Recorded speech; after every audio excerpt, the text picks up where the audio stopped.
SMC में जाली orders घपले मामले की पुलिस की जानिब से तहकीकात जारी है। आज मजीद गिरफ्तारियों का रकम के एवज 10 अफराद को जाली ऑर्डर जारी किए गए हैं। 2 निचले दर्जे के एसएमसी मुलाजमीन पूछताछ के लिए थाने में हैं और 2 अफराद जिनके नाम पर ऑर्डर जारी किए गए हैं वो भी पुलिस की तहवील में है। It is, whether it's a कोई पब्लिक रिप्रेजेंटेटिव है, whether कोई it's a senior official, junior official, जो भी है, कोई भी किसी का भी इन्वॉल्वमेंट सामने आ जाएगी, he won't be spared. There is no question about that.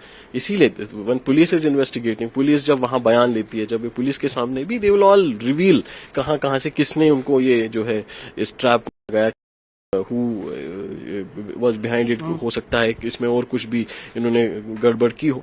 So this all will come clear. SMC Srinagar में जाली ऑर्डर्स का मामला, कमिश्नर एसएमसी ने अब इसकी तस्दीक की है कि ऐसा एक मामला सामने आया है, लेकिन उनका कहना है कि ये मामला उन्होंने ही पुलिस की नोटिस में लाया है। पुलिस इस मामले पे लगी हुई है, इसके तार कहां जुड़े हैं और वो बाकी 8 लोग कौन कौन हैं उनकी गिरफ्तारी भी जल्दी मुतवक्के है।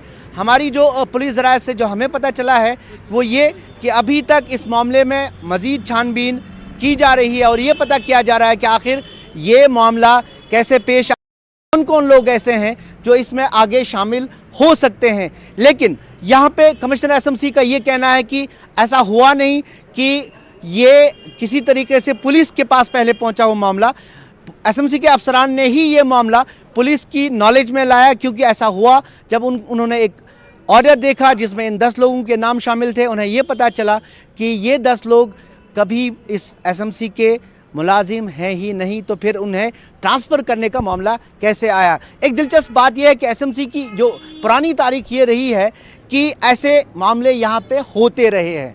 अगर आप पुरानी तारीख देखें तो वही है, आप एक मुलाजिम को अपॉइंटमेंट ऑर्डर देने के बजाय उसको कहीं और जगह से उसका ट्रांसफ़र दिखाते हैं।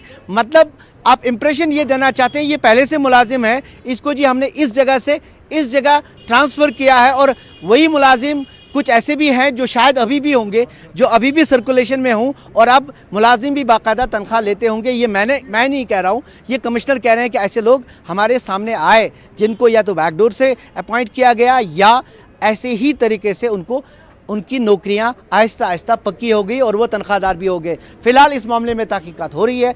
आगे तहकीकात में क्या मामला सामने आया, किसके तार किस से जुड़े हैं और कौन लोग शामिल हैं, ये हम आपको बताते रहेंगे। कैमरा पर्सन अयूब खान के साथ शबीर अहमद, न्यूज़ 18 श्रीनगर।